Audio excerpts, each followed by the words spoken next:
அல்லேலூயா. Hallelujah. தைரியமா இருக்கீங்களா? அல்லேலூயா. Hallelujah.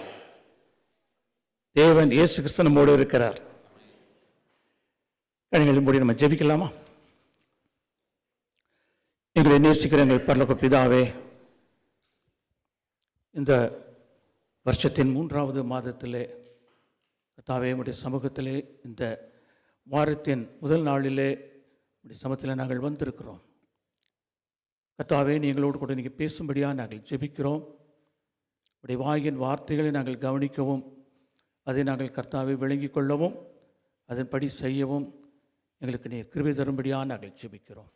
உடைய கரத்தில் எங்களை தாழ்த்தி ஒப்படைக்கிறோம். இயேசு கிறிஸ்து மூலமாய் வேண்டிக் கொண்டேன் பிதாவே, ஆமென். உன்னதங்களிலே கிறிஸ்துவுக்குள் சகல ஆவிக்குரிய ஆசீர்வாதங்களினாலும் தேவன் நம்மை ஆசீர்வதித்திருக்கிறார் என்ற தலைப்பின் கீழே நம்ம தொடர்ந்து தியானித்து வருகிறோம். We are continually meditating on the topic that God has blessed us with every spiritual blessings in the heavenly places in Christ. முதலாவதாக நம்ம பார்த்தது ஆவிக்குரிய சகல ஆசீர்வாதங்களிலும் முதலாவது வருகிற ஆசீர்வாதம் கர்த்தருக்கு பயப்படுகிற பயம். Among all the spiritual blessing, the first one is the fear of the Lord. அது சரீர பிரகாரமான தேவனுக்கு படிப்புகிற பயம் அல்ல, ஆவிக்குரிய பிரகாரமாக தேவனுக்கு படிப்புகிற பயத்தை பரிசுத்த ஆவியானோர் நமக்குள்ளாக ஆசீர்வாதமாக ஊற்றுகிறார். The Holy Spirit is giving that inside of us. That was not the carnal fear in us, it is the spiritual fear. போன மாதத்தில் நம்ம பார்த்தது இரண்டாவதாக பரிசுத்த ஆவியானவரால் நடத்தப்படுதல் என்பதை குறித்து நம்ம பார்த்தோம். Last month we have meditated that we have been led by the Holy Spirit. பழைய ஏற்பாட்டிலே தேவன் பலவிதமான கட்டளைகளை கொடுத்து மனுஷனுடைய மனசாட்சிக்குள்ளாக எழுதி மனுஷனுடைய மனசாட்சியின் மூலமாக தேவன் வழி நடத்தினார். The Holy Spirit is writing his law in our hearts and he is leading through our conscience. ஆனால் பரிசுத்த ஆவியானவரை பெற்றுக்கொண்ட அந்த புதிய ஏற்பாட்டில் உள்ள நமக்கோ பரிசுத்த ஆவியானவர் நம்முடைய உள்ளத்துக்குள்ளாக இருந்து அவரே நம்மளை வழி நடத்துகிற பொறுப்பை ஏற்றுக்கொள்கிறார் என்று நம்ம போன மாதத்திலே பார்த்தோம். So we have seen last month that Holy Spirit himself is coming inside of us and leading us. ஆவியானவருடைய அளவில்லாத அபிஷேகத்துக்குள்ளாய் நாம் வரும் பொழுது மூன்றாவது பெரிய ஒரு ஆசீர்வாதம் என்னவென்றால், நான் என் ஆத்துமாவிலும் ஆவியிலும் இளைப்பாறுதலை அல்லது நான் ஓய்வை பெற்றுக்கொள்கிறேன் என்று நம்ம பார்க்க போகிறோம். Today we are going to see, when we are coming into the unlimited anointing of the Spirit, we are finding rest and repose in our soul and spirit. நான் எதை அர்த்தப்படுத்துகிறேன் என்றால், சரீர பிரகாரமான ஓய்வை இளைப்பாறுதலை பெற்றுக்கொள்வது மாத்திரமல்ல, இப்புதிய ஏற்பாட்டு சபை நாட்களிலே உன்னதங்களிலே ஆவிக்குரிய சகல ஆசீர்வாதங்களில் ஒன்றாகிய ஆத்துமாவிலும் ஆவியிலும் இளைப்பாறுதலை நான் பெற்றுக்கொள்கிறேன். What I mean is that I not only receive the physical rest and repose, but also receive the rest in the soul and spirit, which is one of the spiritual blessings in the heavenly places in these days of New Testament. மூன்று விதமான இளைப்பாறுதல் இருக்கிறது. முதலாவது சரீர பிரகாரமான இளைப்பாறுதல், இரண்டாவது ஆத்ம பிரகாரமான இளைப்பாறுதல், மூன்றாவது ஆவிக்குரிய இளைப்பாறுதல். There are three kinds of rest. First one is the physical rest, second one is the rest in the soul, third one is the rest in the spirit. பழைய ஏற்பாட்டு காலங்களிலே இந்த சபைக்கு, பழைய ஏற்பாட்டு காலங்களில் இஸ்ரவேல் ஜனங்களுக்கு தேவன் சரீர இளைப்பாறுதலை குறித்து மிகவும் கண்டிப்புள்ளவராக இருந்தார். God was very concerned about the physical rest for the Old Testament believers. புதிய ஏற்பாட்டிலே கிறிஸ்துவின் சபைக்கு பரிசுத்த ஆவியானவர் தருகிற ஆசீர்வாதம் தான் ஆத்துமாவிலும் ஆவியிலும் நாம் பெற்றுக்கொள்கிற இளைப்பாறுதல். The blessing for the New Testament church, the Holy Spirit or God is giving, is the rest in the spirit and in the soul. இதை நாம் இளைப்பாறுதல் என்று சொல்லலாம், அல்லது ஓய்ந்திருத்தல், வேலைகளை விட்டு ஓய்ந்திருத்தல் என்று இரண்டு விதமாக நாம் சொல்லலாம்.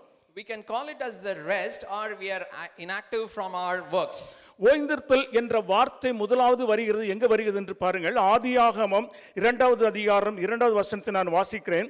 தேவன் தாம் செய்த தம்முடைய கிரியைகளை 7ஆம் நாளிலே நிறைவேற்றி தாம் உண்டாக்கின தம்முடைய கிரியைகளெல்லாம் முடித்த பின்பு 7ஆம் நாளிலே ஓய்ந்திருந்தார். The word rest is first coming in the Bible in Genesis 2:2. I am reading, by the 7th day God has finished the work he has been doing, and so on the 7th day he rested from all his work.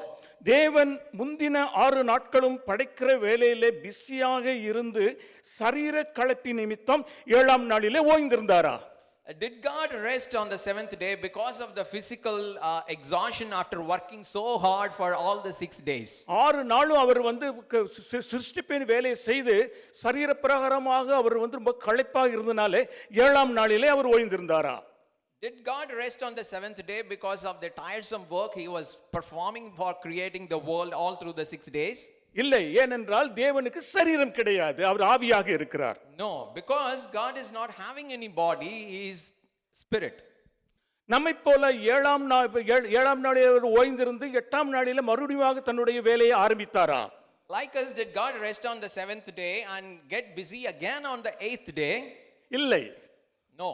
அப்படியானால் தேவனை பற்றி சொல்லப்படுவது எந்த விதமான ஓய்வு, எந்த விதமான இளைப்பாறுதல் என்பதை குறித்து நம்ம விளங்கிக் கொள்ள போகிறோம். So what we are going to understand is what kind of rest is being talked about the God. சங்கீதம் 95:11, எபிரேயர் 3:11 இப்படி வாசிக்கின்றோம் பாருங்க. சங்கீதம் 95:11 எபிரேயர் 3:11 ஒரே வார்த்தை, ஒரே வசனம் வருகிறது. என்னுடைய இளைப்பாறுதலில் அவர்கள், அதாவது வனாந்திரத்திலே தேவன் பராமரித்த இஸ்ரவேல் ஜனங்கள் என்னுடைய இளைப்பாறுதலில் அவர்கள் பிரவேசிப்பதில்லை என்று என்னுடைய கோபத்திலே ஆணையிட்டேன் என்று தேவன் சொல்கிறார். God is telling in Psalms 95:11 and Hebrew 3:11 like this, so I declared on oath in my anger, the people of Israel whom God carried in the wilderness shall never enter my rest. தேவன் இங்கு தம்முடைய இளைப்பாறுதல் என்று தேவன் எந்த இளைப்பாறுதலை குறித்து அவர் சொல்லுகிறார்? So here what rest he is talking about as my rest. எந்த விதமான ஓய்வு அல்லது இளைப்பாறுதல் என்று பார்ப்பதற்கு முன்பதாக சரீர பிரகாரமான இளைப்பாறுதனாலும் சரி, அது ஆவிக்குரிய இளைப்பாறுதனாலும் சரி, அது தேவனுடைய சித்தம், அது இளைப்பாறுதல் தேவனுடைய சித்தம் என்பதை நாம் முதலாவது விளங்கிக் கொள்ள வேண்டும். So before we look at what kind of rest or repose this is, we must understand that rest is the will of God, whether it is physical or it is spiritual. அதனால தான் ஆண்டவர் இதை ஒரு 10 கட்டளைகளில் ஒன்றாக ஆண்டவர் கொடுக்கிறார் பாருங்கள். That is why God gives this as a commandment among the 10 commandments he was giving to the Old Testament believers. யாத்திராகமம் 29:10 வாசிக்கிறோம். 6 நாளும் நீ வேலை செய்து உன் கிரியைகள் எல்லாம் நடப்பிப்பாயாக, 7ஆம் நாளும் உன் தேவனாகிய கர்த்தருடைய ஓய்வு நாள், அதிலே நீயானாலும் உன் குமாரனானாலும் உன் குமார்த்தியானாலும் எந்த வேலைக்காரனாலும் வேலைக்காரியானாலும் உன் மிருக ஜீவனானாலும் உன் வாசலில் இருக்கிற அந்நியனானாலும் யாதொரு வேலையும் செய்ய வேண்டாம், அந்த நாள் தேவனுக்கென்று இளைப்பாறுகிற நாள் என்று தேவன் சொல்கிறார். So God is telling in Exodus 20 verses 9 and 10, 6 days you shall labor and do all your work, but the 7th day is a Sabbath to the Lord your God. On it you shall not do any work, neither you nor your son or daughter, nor your male or female servant, nor your animals, or nor any foreigner residing in your town. தேவன் சரீர பிரகாரமாக எந்த விதமான அவர் இளைப்பாறுதலையும் அவர் எடுக்கவில்லை, ஆவியிலே இளைப்பாறினார். God did not took any rest in physics, but he took the rest in spirit. ஆனால் அவர் சரீர பிரகாரமான இளைப்பாறுதலில் அவர் ஆரம்பிக்கிறார். மனுஷருக்கு சரீர பிரகாரமான இளைப்பாறுதல் என்றால் என்ன என்று கற்றுக் கொடுக்க ஆரம்பித்து அதற்கு பிறகு அவர் ஆவிக்குரிய இளைப்பாறுதலுக்கு அவரை நடத்துகிறார். But he starts in the physical rest and he is leading them into the rest in the spirit. இந்த இளைப்பாறுதலை இஸ்ரவேல் ஜனங்கள் விளங்கிக் கொள்ள வேண்டும் என்று தேவன் எவ்வளவு ஒரு ஸ்ட்ரிக்ட்டாக இருக்கிறார் பாருங்கள். So God wants this to be understood by the Old Testament believers, so he is very strict in that. யாத்திராகமம் 16வது அதிகாரம் 29-30 இப்படி வாசிக்கிறோம். ஓய்வு நாளிலும் இஸ்ரவேலில் சில இஸ்ரவேலர்கள் மன்னாவை சேர்க்க வெளியில புறப்பட்டார்கள், ஆனால் மன்னா அவர்கள் அங்கு காணப்படவில்லை. பாருங்கள், கர்த்தர் உங்களுக்கு ஓய்வு நாளை அறிந்தபடியால் அவர் உங்களுக்கு 6ஆம் நாளிலே 2 நாளுக்கு வேண்டிய ஆகாரத்தை அந்த 6ஆம் நாளிலே கொடுக்கிறார் என்று வேதவசனம் கூறுகிறது. So on the Sabbath, some Israelites went out to gather manna, but there was no manna there. So God is telling, bear in mind that the Lord has given you the Sabbath. That is why on the 6th day he gives you bread for 2 days. அப்படியானால் ஜனங்கள் 7ஆம் நாளிலே தேவன் சொன்னது போல ஓய்ந்திருக்கும் பொழுது 7ஆம் நாளிலே அவர்கள் என்ன சம்பாதித்திருப்பார்களோ அந்த சம்பாத்தியத்தை அவர் என்ன செய்கிறார்? ஆசீர்வாதமாக ஓய்வு நாளிலே அவர் வழங்குகிறார். So God is giving the benefit or the the material blessing that they might have earned on the seventh day as the blessing he is giving to them on the sixth day itself. அப்படியானால் தேவன் இந்த ஓய்வு நாளை குறித்து எவ்வளவு ஒரு ஒரு ஒரு கண்டிப்பாக இருக்கிறார் என்று நம்ம விளங்கிக் கொள்ளலாம். அது இறுதியாக இந்த ஜனங்கள் ஓய்வு நாள் என்று என்னவென்று விளங்கிக் கொண்டார்கள். So from these we can understand how much serious God is about this Sabbath, and those people also try to find or understand that. அதாவது 16:30 அப்படியே வாசிக்கிறோம். அப்படியே ஜனங்கள் 7ஆம் நாளிலே ஓய்ந்திருந்தார்கள். இறுதியாக ஓய்வு நாளை விளங்கிக் கொண்டார்கள். So the people rested on the seventh day as given in the verse 30th, and they understood the importance of the Sabbath. இளைப்பாறுதல் சரீரப்பிரகாரமான இளைப்பாறுதல் என்றால் தேவன் 7ஆம் நாளிலே வீட்டிலே ஒரு இருந்து நம்ம ஓய்வாய் இருக்கிறதை மாத்திரம் அவர் சரீர இளைப்பாறுதல் என்று சொல்லவில்லை. 3 விதமான இளைப்பாறுதலை குறித்து தேவன் நினைக்கிறார் சொல்லுகிறார். So God is not talking about the stillness or the inactive on the seventh day at our homes. He is talking about the 3 kinds of rest. பாருங்க, யாத்திராகமம் 31:15 தான் அவர் என்ன சொல்கிறார்? நீங்கள் எங்கும் வெளியே செல்லாமல் உங்கள் கூடாரங்களில் ஓய்ந்திருங்கள் என்று சொல்கிறார். On Exodus 31 he says that you have to rest on the seventh day in your tents. யாத்திராகமம் 35:3 நம்ம படிக்கிறோம், நீங்கள் உங்களுடைய அடுப்பை நீங்கள் பற்ற வைக்காமலும் உங்களுடைய அடுப்பிலே நீங்கள் எந்த வேலையும் செய்யாமலும் எல்லாவற்றையும் நீங்கள் ஓய்வு 6ஆம் நாளில் முடித்துவிட்டு 7ஆம் நாளிலே ஓய்ந்திருங்கள் என்று தேவன் என்ன செய்கிறார்? 7ஆம் நாளை குறித்து சொல்கிறார். But on Exodus 35:3 he commands about the Sabbath day that you must rest. One should not light a fire in an oven or cook or do any work. உபாகமம் 12:9 இப்படி வாசிக்கிறோம். உபாகமம் 12:9 தேவன் இப்படி சொல்கிறார், வாக்குத்தத்தம் பண்ணப்பட்ட தேசத்திலே பிரவேசித்து அதிலே சுகமாய் குடியிருத்தலை 2வது இளைப்பாறுதலாக தேவன் சொல்கிறார். So again in Exodus 12:9 God speaks of entering the promised land and settling there in peace as a second kind of rest. உங்கள் தேவனாகிய கர்த்தர் உங்களுக்கு கொடுக்கும் இளைப்பாறுதலிலும் சுதந்திரத்திலும் நீங்கள் இன்னும் பிரவேசிக்கவில்லையே என்று 2வது விதமான சரீர இளைப்பாறுதலை என்ன செய்கிறார்? ஆண்டவர் சொல்கிறார். Here he is talking about the second kind of rest, for as yet you have not come to the rest and the inheritance which the Lord your God is giving you. 3வது விதமான சரீர இளைப்பாறுதல் என்று எப்படி வருது பாருங்க. 1 ராஜாக்கள் 5வது அதிகாரம் 4வது வசனத்திலே சாலமோன் இப்படி சொல்கிறார், இப்பொழுதோ என் தேவனாகிய கர்த்தர் எங்கும் எனக்கும் இளைப்பாறுதலை தந்தார், விரோதியும் இல்லை, இடையூறு செய்கிறவனும் இல்லை என்று சொல்கிறார். We are seeing the third kind of rest coming like this in 1 Kings 5:4. But now the Lord my God has given me rest on every side, and there is no adversary or disaster. விரோதி இல்லாதிருத்தல் ஒரு விதமான இளைப்பாறுதல், இடையூறு செய்யாதவர்கள் இல்லாதிருத்தல் ஒரு விதமான இளைப்பாறுதல். Not having an adversary is a rest, not having a disaster is another rest. 2 நாளாகமம் 16:9 இப்படி வாசிக்கிறோம், தேசத்தில் யுத்தம் இல்லாமல் அமெரிக்கையாய் இருந்ததனால் தேசம் இளைப்பாறிற்று என்று சொல்கிறார். In 2 Chronicles 14:6 we are reading like this, since the land was at peace, no one was at war with him during those years, for the Lord gave him rest. யுத்தம் இல்லாமல் சுகமாய் குடியிருத்தலை ஆண்டவர் இளைப்பாறுதல் என்று சொல்கிறார். நமக்கு அப்படிப்பட்ட இளைப்பாறுதல் இப்பொழுது நம்ம என்ன செய்றோம்? நம்ம இழந்திருக்கிறோம். So the God is telling, without having a war as a kind of rest, now we are not having that. இதைத்தான் ஆண்டவர் இஸ்ரவேல் ஜனங்களுக்கு இளைப்பாறுதல் என்றால் என்ன என்று எங்கு ஆரம்பிக்கிறார்? சரீரப்பிரகாரமான இளைப்பாறுதலை அவர்களுக்கு கொடுத்து ஆரம்பிக்கிறார். This is what God is starting from the physical rest to explain all these kind of rest in their life. ஆனால் ஆண்டவருடைய மனசுக்குள்ளாக இருந்தது சரீரப்பிரகாரமான இளைப்பாறுதலுக்கு விட ஆவிக்குரிய இளைப்பாறுதலையும் ஆத்தும இளைப்பாறுதலும் ஜனங்கள் பெற்றுக்கொள்ள வேண்டும் என்கின்ற ஒரு எண்ணம் தேவனுக்குள்ளாக இருந்தது. But what God has in his thoughts is not the physical rest alone, but the rest in the spirit and the rest in the soul. அதல்தான் பாருங்க, சங்கீதத்தில் அவர் ஒரு ஃபிளாஷா கொடுக்கிறாரு. இப்படிப்பட்ட இளைப்பாறுதலை தான் நான் மீன் பண்ணுகிறேன் என்று ஒரு ஃபிளாஷா கொடுக்கிறார். பாருங்கள், சங்கீதம் 116:7 நான் வாசிக்கின்றேன். So God revealed this spiritual rest as a flash in the Psalms 116:7.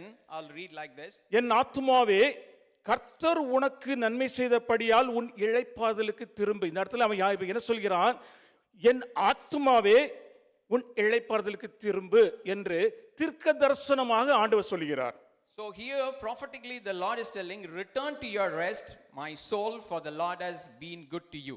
இந்த இடத்துல தான் ஆத்ம பிரகாரமான இளைப்பாறுதலை குறித்து ஆண்டவர் என்ன செய்கிறார்? தீர்க்க தரிசனமாக சொல்ல ஆரம்பித்திருக்கிறார். Here only the Lord is starting the rest in the spirit as a prophecy. அப்ப ஆத்ம இளைப்பாறுதல் தேவன் சொல்றார். இனி ஆவிக்குரிய இளைப்பாறுதலை குறித்து அவர் சொல்கிறார் பாருங்கள். சங்கீதம் 95:10-11 அவர்கள் வழுவி போகிற இருதயமுள்ள ஜனம் என்றும் என்னுடைய வழிகளை அறியாதவர் என்றும் சொல்லி என்னுடைய ஆவிக்குரிய இளைப்பாறுதலில் அவர்கள் பிரவேசிப்பதில்லை என்று என்னுடைய கோபத்திலே ஆணையிட்டேன் என்று சொல்லுகிறார். After the rest in the soul, he talks about the rest in the spirit in Psalms 95:10-11. It goes like this: for 40 years I have hated the house of Israel because they are a stubborn people who do not know my ways. I swore in my anger that they would not enter my rest. This is the rest of the spirit. இந்த மூன்று விதமான நம்ம வசனங்களை வாசிக்கும் பொழுது இப்பொழுது கொஞ்சம் நம்ம விளங்கி இருப்போம். சரீர பிரகாரமான இளைப்பாறுதல் இருக்கிறது, ஆவிக்குரிய இளைப்பாறுதல் இருக்கிறது, ஆத்தும இளைப்பாறுதல் இருக்கிறது. When you have read these passages, we might have understood little bit. There is the rest in the body and rest in the soul and rest in the spirit. எபிரேயர் 4:9-11 தான் இங்க வந்து பவுல் எபிரேயர் ஆக்கியோன் என்ன சொல்கிறார் என்றால், தேவன் இந்த இளைப்பாறுதலை தன்னுடைய இளைப்பாறுதல் இனி வரப்போகிற இளைப்பாறுதல் என்பதாக தேவன் சொல்கிறார் என்று அவர் என்ன செய்கிறார்? விளக்கம் எழுதுகிறார். The writer of the Hebrews says he is talking about this rest is the rest of God that is yet to come for the believers. இந்த மூன்று விதமான இளைப்பாறுதலையும் நாம் சரியாக நம்ம விளங்கி கொள்ளாவிட்டால் ஆத்தும பரிசுத்த ஆவியானவர் நமக்கு ஆசீர்வாதமாய் கொடுக்கிற ஆத்தும இளைப்பாறுதலை நம்ம இழந்து போவோம், ஆவிக்குரிய இளைப்பாறுதலையும் நாம் இழந்து போவோம். If we are not properly understanding these three kinds of rest, we will lose all these three. இந்த ஒரு எக்ஸாம்பிள், ஒரு உதாரணமாக இங்க பாருங்க, மார்த்தாள், மரியாள், லாசருடைய அவங்களுடைய குடும்பத்தில் இதை நீங்க பார்க்கலாம். As an example, we can see these three things in the family of Martha, Mary and Lazarus. லூக்கா 10:30-40 வரைக்கும் வாசிக்கும் பொழுது, மார்த்தாள் வேலை வேலை வேலை என்று ஓடிக்கொண்டே இருக்கிற, கொஞ்சமாகிலும் இளைப்பாறுதலை கண்டடையாதிருக்கிற பழைய ஏற்பாட்டு பக்தர்களுக்கு, பழைய ஏற்பாட்டு இஸ்ரவேல் ஜனங்களுக்கு அவள் அடையாளமாக இருக்கிறாள். So we are reading this in Luke chapter 10 verses 30-40. Martha, she is a symbol for the Old Testament people of Israel and for us as well, who were running around in physical labor without any physical rest. ஆனால் மரியாளை பாருங்க, மரியாள் அமெரிக்கையாய் எந்த விதமான டென்ஷனும் இல்லாமல் கர்த்தருடைய பாதங்களில் ஓய்வாக உட்கார்ந்து ஆவிக்குரிய காரியங்களுக்கு முக்கியத்துவம் கொடுக்கிற, ஒரு காலம் தன்னை விட்டு எடுபடாத ஆத்தும இளைப்பாறுதலை பெற்றுக்கொண்ட புதிய ஏற்பாட்டு நம்முடைய சபைக்கு அவள் அடையாளமாக இருக்கிறாள். But Mary is a symbol of New Testament believers who is at peace, sit at the feet of these Lord without any tension and give importance to the spiritual matters, knowing the good portion that is resting in the soul that has not been taken away from her ever. லாசரு யாருக்கு அடையாளமாக இருக்கிறார் என்றால், அவன் உயிர் தெழுந்து இயேசு கிறிஸ்துவோடு கூட என்றென்றுமாய் அவன் அனுபவிக்கிற ஆவியின் இளைப்பாறுதலுக்கு அவன் இங்கே என்ன இருக்கிறான் என்றால், அவன் ஒன்று அடையாளமாக இருக்கிறான். But Lazarus is an example of one who is going to enter with Jesus into the eternal rest in the heavenly places. இவ்வளவு நேரம் முன்னுரை தான் நம்ம பார்த்திருக்கோம். So till now we have seen the introduction. இப்பொழுது நம்ம பார்க்க போகிறோம், ஆத்தும இளைப்பாறுதல் என்றால் என்ன, ஆவியின் இளைப்பாறுதல் என்றால் என்ன. Now we are going to see what is the rest in soul and what is the rest in spirit. ஒருவேளை நம்ம சரியாக விளங்கிக் கொள்ளாவிட்டால் பரிசுத்த ஆவியானவர் தருகிற ஆவிக்குரிய ஆசீர்வாதத்தை நம்ம பெற்றுக்கொள்வோம். ஆனால் நம்ம அந்த இளைப்பாறுதலை, ஆத்தும இளைப்பாறுதலை நாம் அறியாவிட்டால் நாம் என்ன செய்ய முடியாது, அனுபவிக்க முடியாது. If we do not understand this, we will receive the spiritual blessings that the Holy Spirit gives us, but we will not be able to enjoy it. மத்தேயு 11 நான் மத்தேயு 11, 28, 29, 30 நான் வாசிக்கிறேன் பாருங்க.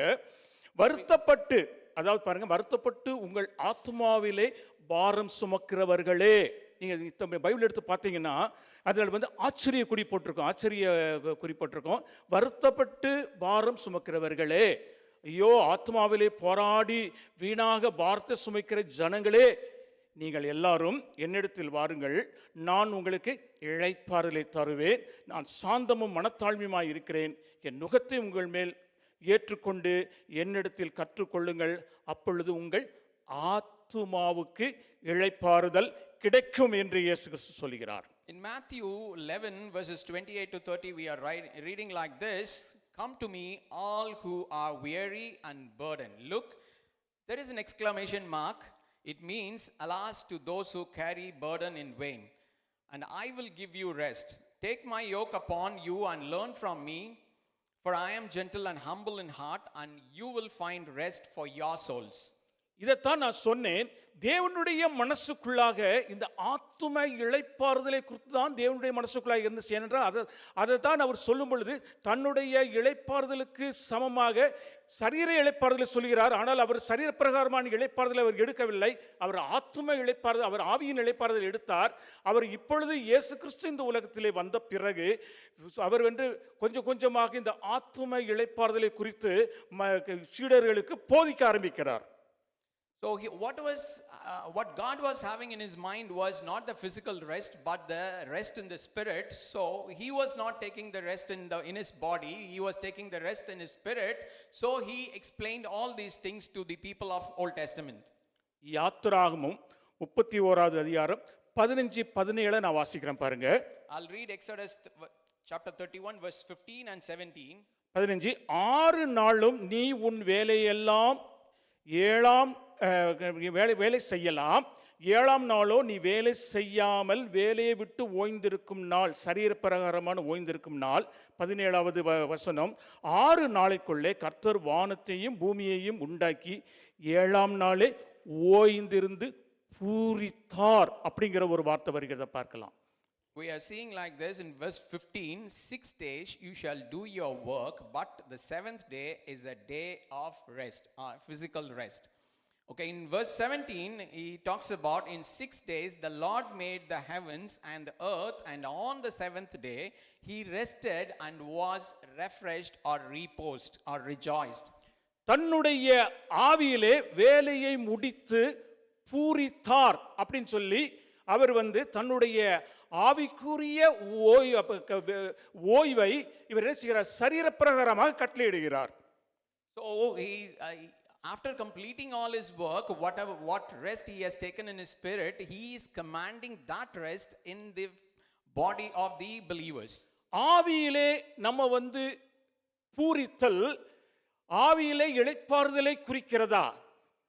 The rejoicing in the spirit indicates whether it indicates resting in the spirit. பாருங்க, தேவன் சொல்லுகிறார், அவர் தன்னை குறித்து சொல்லும் பொழுது அவர் தேவன் என்று சொல்கிறார். நான் இப்ப பூரித்தேன் என்று சொல்லவில்லை. அவர் சொல்லும் பொழுது தேவன் பூரித்தார் என்று சொல்கிறார். அவர் 6 நாளும் தன்னுடைய வேலையை முடித்து 7ஆம் நாளில் நிறைவேற்றி அவர் இளைப்பாரி பூரித்தார்.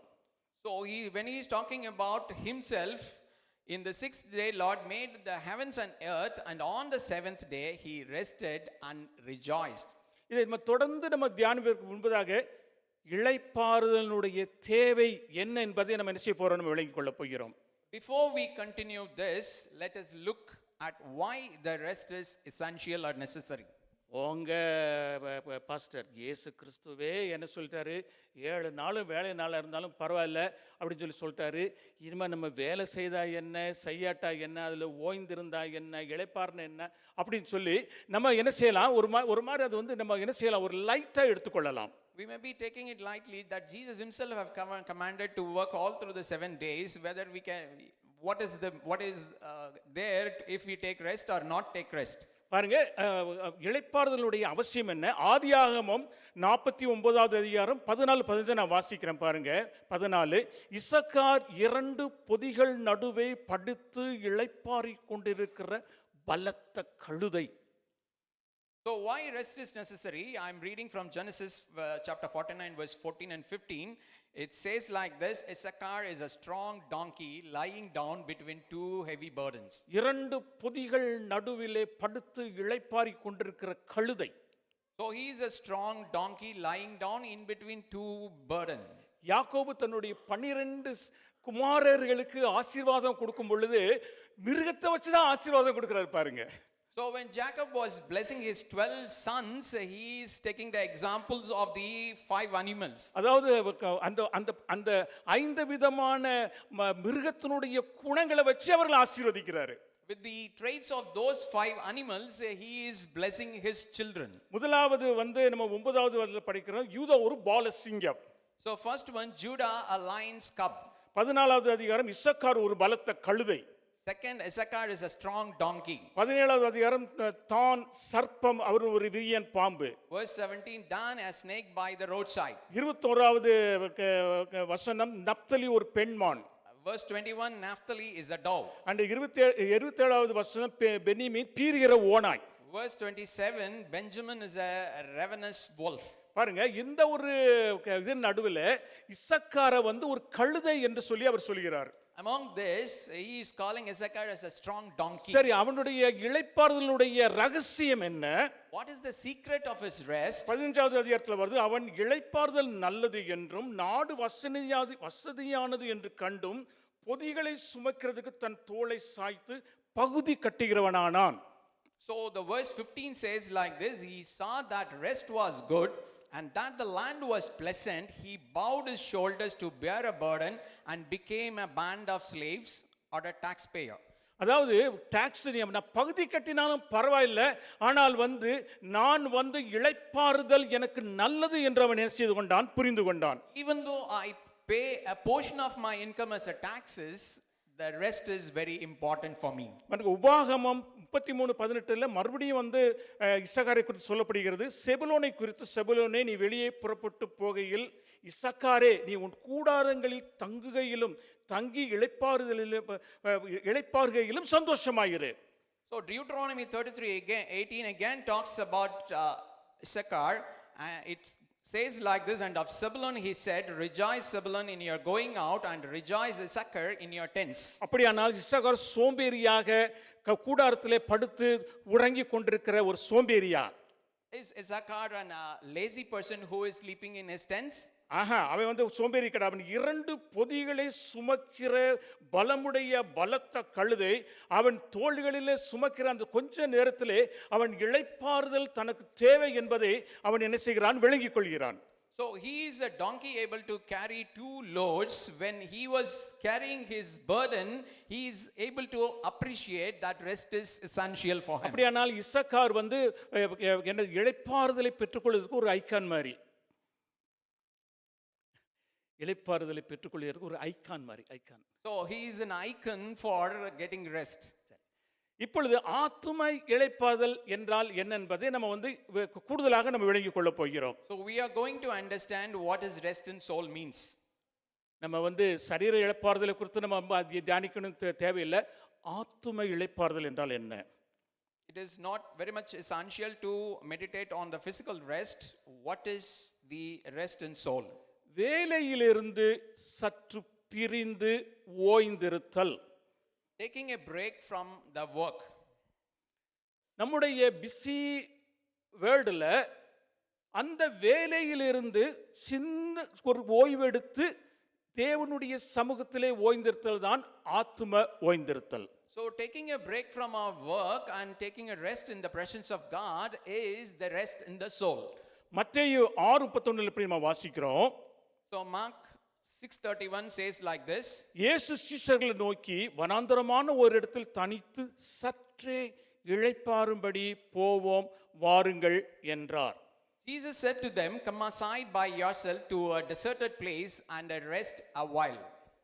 பாருங்க, இந்த இடத்துல சீஷர்களை பார்த்து நம்ம இளைப்பாறும்படி போவோமா என்று சீடர்களிடத்திலே அவர் என்ன செய்யல, ஒரு சஜஷன் கேட்காமல் அந்த குழுவுக்கு தலைவர் என்ற முறையிலே சீஷர்களை இளைப்பாறுதலுக்குள்ளாய் அவர் அழைத்து சென்றார். So here he did not consult with his disciples about whether to go for a rest or not. As a leader of the group, he took them for the rest.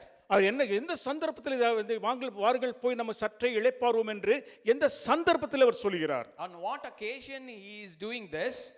ஒரு சிறிய கட்டளை, அதாவது கமிஷன், ஒரு கட்டளையை, அதாவது நீங்க பாத்தீங்கன்னா mark 6வது அதிகாரம் 7லிருந்து 11 வரைக்கும் ஒரு சின்ன கட்டளை அவர் கொடுக்கிறார். அந்த கட்டளையை அவர்கள் நிறைவேற்றி அவருடைய சமூகத்திலே வந்து ரிப்போர்ட் கொடுக்கிறார்கள். நாங்கள் இந்த மாதிரி காரியங்களை நாங்கள் செய்தோம் என்று ரிப்போர்ட் கொடுக்கும் பொழுது அவர் சொல்லுகிறார், இந்த வேலையை விட்டு சற்றே நாம் பிரிந்து ஓய்ந்திருக்கும்படி நம்ம எங்கே போகலாம், வனாந்திரத்துக்கு போகலாம் என்று சொல்கிறார்.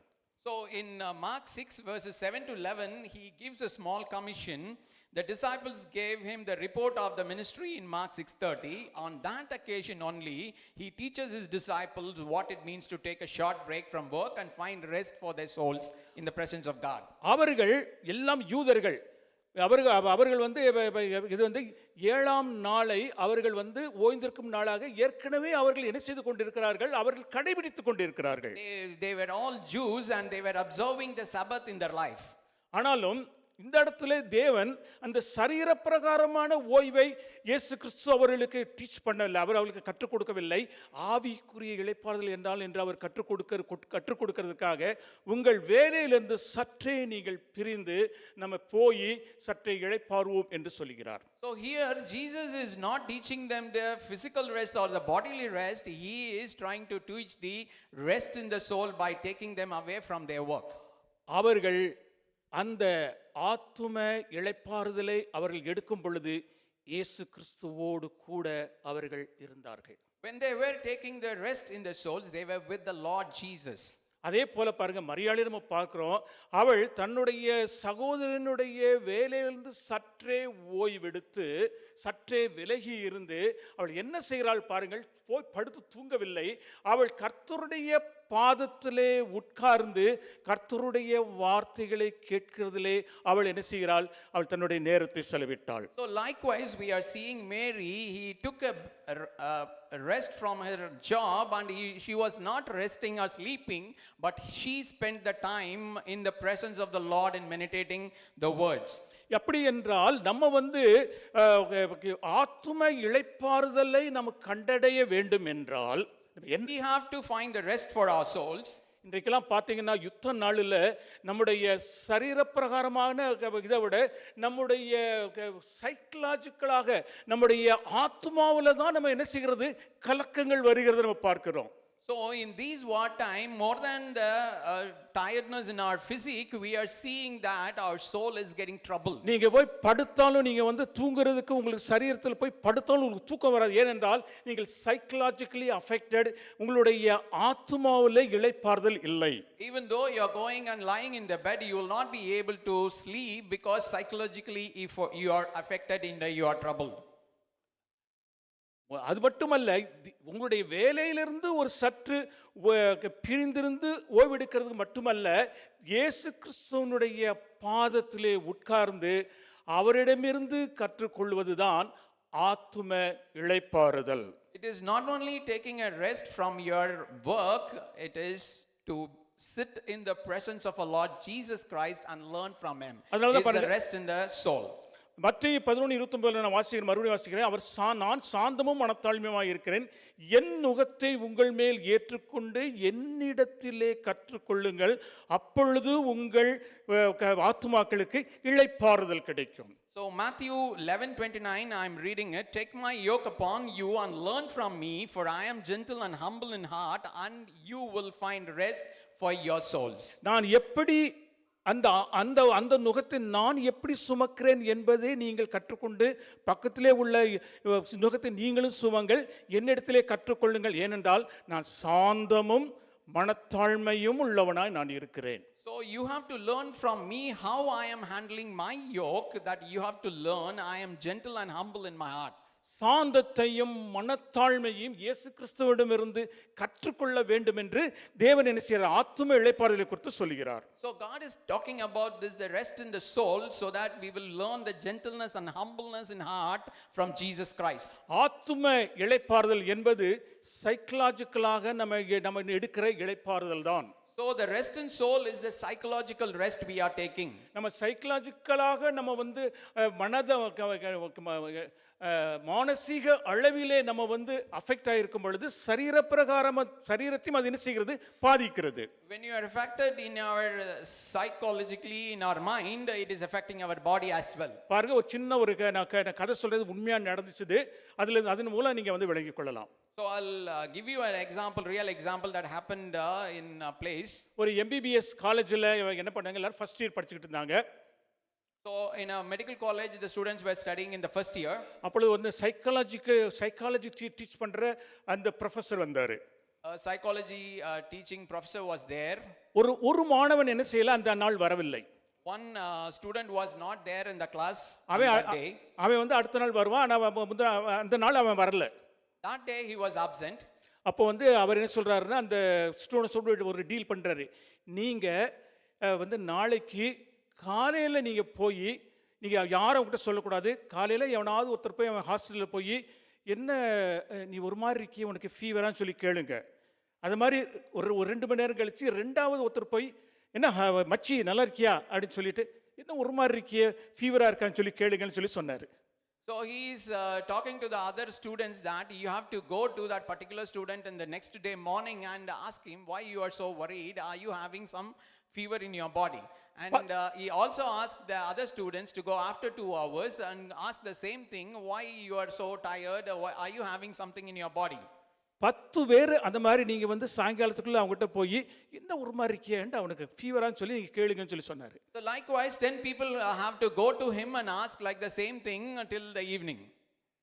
இவன் கண்ணாடி போயிட்டு நின்று பார்க்குறான், என்ன நம்ம ஒரு மாதிரி இருக்கிறோமா, என்ன நமக்கு தான் சரியா இல்லையே, ஆனால் எல்லாரும் கேட்குறாங்களே ஒரு மாதிரி இருக்குன்னு சொல்லி எனக்குள்ளே என்ன செஞ்சு ஒரு மாதிரி ஒரு மனசுக்குள்ளே ஒரு குழப்பம் வந்துச்சு. So that student is going and seeing the mirror, why these people are asking like this, whether I am wrong in my body. He is checking in the mirror. 5 மணிக்கு அவனுக்கு high fever. So but at the 5 o'clock in the evening he was with high fever.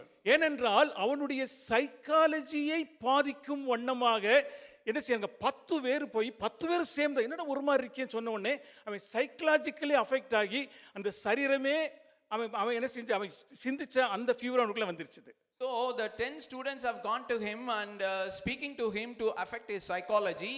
Because of that he got fever in his body. இயேசு கிறிஸ்து என்ன சொல்கிறார் என்றால், நீங்கள் உங்களுடைய வேலையை விட்டு நீங்கள் வந்து பிரிந்து இருக்கும் பொழுது நீங்கள் போய் தூங்கிட வேண்டாம், ஆனால் என்னுடைய பாதத்திலே வந்து உட்கார்ந்து என்னுடைய வசனத்தை நீங்கள் கேளுங்கள், என்னுடைய சாந்தத்தையும் என்னுடைய மனத்தாழ்மையும் உங்களை சைக்கலாஜிக்கலாக நீங்கள் கற்றுக்கொள்ளுங்கள் என்று சொல்கிறார். அப்பொழுது உங்கள் ஆத்துமாக்களுக்கு இளைப்பாறுதல் கிடைக்கும். So what Jesus is teaching here is, when you are taking rest from your job, you should not go and sleep. You should come to his presence and learn the word of God so that your mind will be strengthened by his words.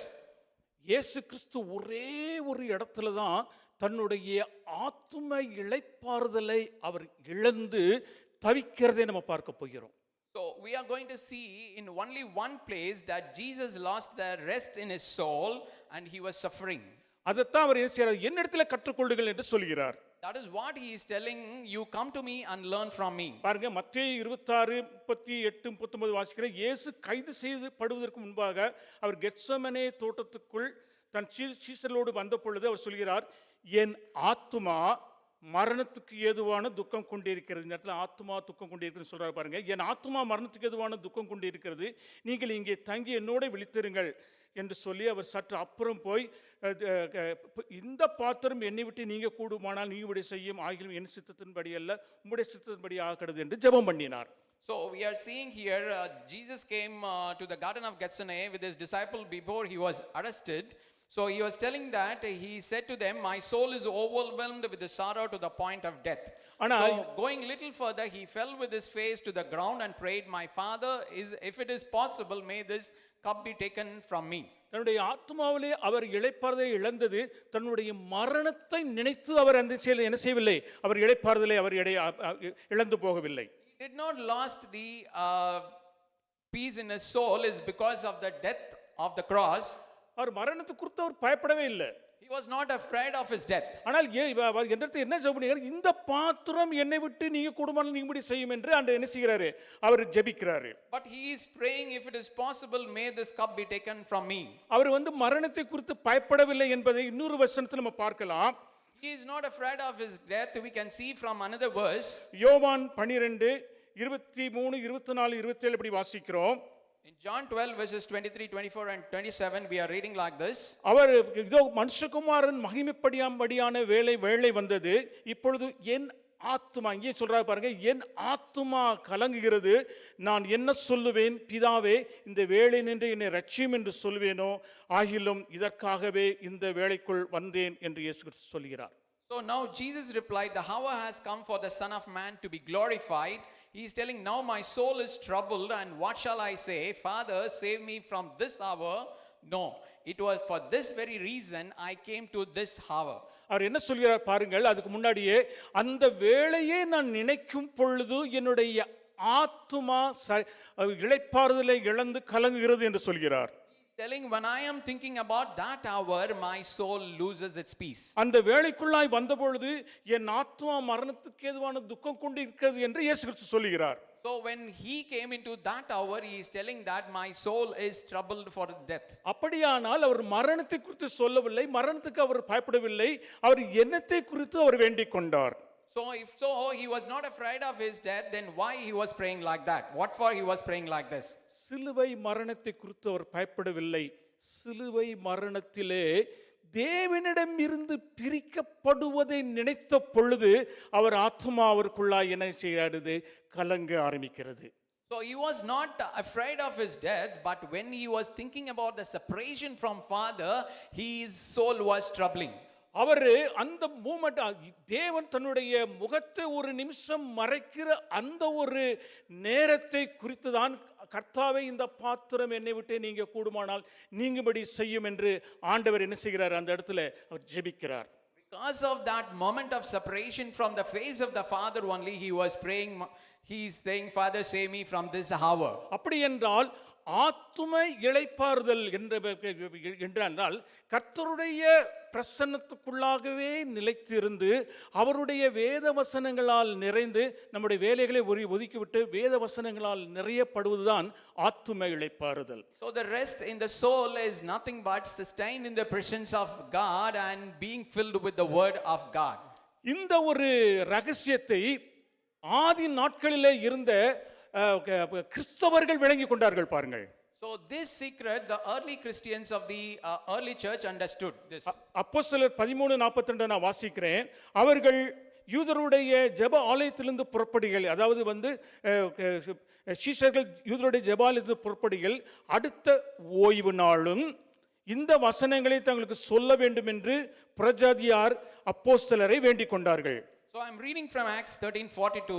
As Paul and Barnabas were leaving the synagogue, the people invited them to speak further about these things on the next Sabbath. அப்போஸ்தலர் 13:44 வாசிக்கிறேன். அடுத்த ஓய்வு நாளிலே கொஞ்சங்குறைய பட்டணத்தார் அனைவரும் தேவ வசனத்தை கேட்கும்படி ஓய்வு நாளிலே கூடி வந்தார்கள். So Acts 13:44 says, on the next Sabbath, almost the whole city gathered to hear the word of the Lord. ஓய்வு நாளில் சரீரப்பிரகாரமான ஓய்வு அவர் பொருட்படுத்தவில்லை, ஆவிக்கு ஆத்தும ஓய்வை பொருட்படுத்தினபடியால் அவர்கள் வசனத்தை கேட்கும்படியாக தேவனுடைய சமூகத்திலே உட்கார்ந்திருக்கும்படியாக கூடி வந்தார்கள் என்று நம்ம பார்த்தோம். Since they have not worried about their physical rest, as they were worried about their soulical rest, they gathered in the presence of the Lord. அப்போஸ்தலர் 16:13 நான் வாசிக்கிறேன். ஓய்வு நாளிலே நாங்கள் பவுல் குழுவினராகிய நாங்கள் பட்டணத்துக்கு வெளியே போய் ஆற்றினருகே வழக்கமாய் ஜெபமணிகிற இடத்தில் உட்கார்ந்த பொழுது அங்கே கூடி வந்த ஸ்திரீகளுக்கு உபதேசித்தோம். அவளுடைய உபதேசத்தை கேட்கும்படியாக ஸ்திரீகள் ஓய்வு நாளிலே கூடி வந்தார்கள். So we are reading in Acts 16:13, on the Sabbath we went outside the city gate to the river where we expected to find a place of prayer. We sat down and began to speak to the women who had gathered there. So the women of that days gathered to hear the word of God. எனக்கு இருக்கிற கொஞ்ச நேரத்துக்குள்ளாக ஆவியிலே இளைப்பாறுதல் என்றால் என்ன என்று நம்ம பார்க்க போகிறோம். So we are going to see what is rest in soul means. நமக்கு தெரியும் சரீர இளைப்பாறுதல் என்றால் என்ன என்று நமக்கு தெரியும். We already knew what is the physical rest is. இப்பொழுது ஆவிக்குரிய இளைப்பாறுதலை குறித்து பரிசுத்த ஆவியானவருக்கும் ஆசீர்வாதமாக தருகிற ஆவிக்குரிய இளைப்பாறுதலை குறித்து நம்ம பார்த்தோம். We have seen the spiritual rest that the Holy Spirit is giving to us. இப்பொழுது ஆவியிலே இளைப்பாறுதல் என்றால் என்ன? What does the rest in spirit means? யாத்திராகமம் 31:16-17 நம்ம முன்னாடியே வாசித்தபடி சொல்கிறார், இஸ்ரவேல் புத்திரர் தங்கள் தலைமுறைதோறும் ஓய்வு நாளை நித்திய உடன்படிக்கையாக ஆசரிக்கும்படி அதை கைக்கொள்ள கடவர்கள். அது என்னென்றைக்கும் அவர்களுக்கு அடையாளமாயிருக்கும். அது 6 நாளுக்குள்ளே கர்த்தர் வானத்தையும் பூமியையும் உண்டாக்கி நிறைவேற்றி 7ஆம் நாளிலே ஓய்ந்திருந்து பூரித்தார். So it says, therefore the children of Israel shall keep the Sabbath, the day of rest, to observe the Sabbath throughout their generation as a perpetual covenant. Verse 17 says, it is a sign between me and the children of Israel forever, for in 6 days the Lord made the heavens and earth, and on the 7th day he rested and was refreshed. ஆண்டவர் தன்னுடைய வேலைகளை எல்லாம் முடித்து பூரித்து ஆவியிலே இளைப்பாறினார். So the God, after finishing all his works, he rested and rejoiced or refreshed. லூக்கா 10:21 நம்ம வாசிக்கிறோம். அந்த இடத்துல வந்து இயேசு கிறிஸ்து சொல்றார் பாருங்க, அந்த வேளையிலே இயேசு கிறிஸ்து ஆவியிலே களிகூர்ந்து பிதாவே வானத்துக்கும் பூமிக்கும் ஆண்டவரே என்று ஜெபிக்கிறார். So in Luke 10:21 also we are seeing that Jesus is saying, in that hour Jesus rejoiced in the spirit and said, I thank you Father, he prayed. அப்படி என்றால் அவர் வேலைகளை முடித்த சீஷர்களை அவர் கேட்ட பொழுது அவர் ஆவியிலே களிகூர்ந்து இளைப்பாறுதலுக்கு அவர்களை கூட்டி சென்றார். So when he heard the disciple finish their works, he rejoiced in the spirit and he took them for a rest. நல்லா கவனிச்சா உங்களுக்கு புரியும். இன்னொரு நான் சொல்றேன், தேவன் தாம் சித்தம் கொண்ட தாம் படைக்க வேண்டும் என்று இருந்த வேலைகளை எல்லாம் அவர் நிறைவேற்றி முடித்து பூரித்து ஆவியிலே இளைப்பாறினார். So God, after finishing all his creative work, he rested and rejoiced. இயேசு தாம் கட்டளையிட்ட எல்லா காரியங்களையும் சீடர்கள் முடித்து வந்த பொழுது அவரும் ஆவியிலே களிகூர்ந்து இளைப்பாறுதலுக்குள்ளாய் அழைத்து சென்றார். So after hearing from his disciples that they have completed all the works he has commanded them, he rejoiced in his spirit and took them into the rest of spirit. ஒரு ரகசியம் என்ன தெரியுமா? Oh, you know a secret? தேவன் இந்த உலகத்திலே நமக்கென்று வைத்திருக்கிற வேலைகளை, சிறு சிறு வேலைகளை நம்ம முடிக்கும் பொழுது தேவன் நம்மை ஆவிக்குரிய இளைப்பாறுதலுக்குள்ளாய் அழைத்து செல்கிறார். So when we are completing these small ministerial works that God is giving, that God is taking us into the rest in the spirit. முடித்து ஓய்ந்திருந்தார். முடித்த பொழுது அவர்களுள்ள ஆவிக்குரிய ஓய்வுக்குள்ளாய் அழைத்து சென்றார். He finished and rested. So when he heard the disciple have finished the works, he took them into the rest of spirit. தேவன் நம்மை எதற்காக அழைத்தாரோ, நான் எதற்காக தேவனால் பிடிக்கப்பட்டேனோ அந்த ஓட்டத்தை நான் நன்றாய் ஓடி நான் முடிக்கின்ற வேளையிலே, தேவனுடைய கிரியைகளை நான் முடிக்கின்ற வேளையிலே தேவன் என்னை ஆவியின் இளைப்பாறுதலுக்குள்ளாய் அழைத்து செல்கிறார். So when I am finishing my work that God has ordained in my life, God is taking me into the rest in spirit. நம்மிலே பலர் நம்ம இதனுடைய ஒரு பெரிய டேஞ்சர் இருக்கு பாருங்க. தேவன் நமக்கென்று வேலைகளை நியமிக்கிறார். அதை நம்ம சிறு சிறுசாக நம்ம நிறைவேற்றும் பொழுது அது அப்பைக்கப்ப, அதாவது என்னென்றால் சிறு சிறு இளைப்பாறுதலுக்குள்ளாய் தேவன் அழைத்து செல்கிறார். ஆனால் எல்லா வேலைகளையும் முடித்த பிறகு நம்முடைய நித்திய இளைப்பாறுதலுக்குள்ளாய், ஆவிக்குரிய இளைப்பாறுதலுக்குள்ளாய் தேவன் அழைத்து செல்கிறார். So when we are completing this small ministerial work that God has ordained in our life, he is then and there he is taking into the rest of the spirit. But when we are completing everything in our life, and he is taking into the rest of the spirit. நான் 16 வயசுல நான் ரட்சிக்கப்பட்டேன். Have been saved at the age of 16. ஒருவேளை எனக்கு ஒரு 90 வயசு வரைக்கும் ஆண்டவர் என்னுடைய ஆயுசை நியமித்து வச்சிருக்கிறாரு. Might have, maybe God has destined 90 years for me in my life. தேவன் நான் என்ன செய்ய வேண்டும் என்று சித்தம் வைத்திருக்கிறார், அதை எனக்கென்று நியமித்திருக்கிறார். So whatever God will in my life, He has ordained in my life.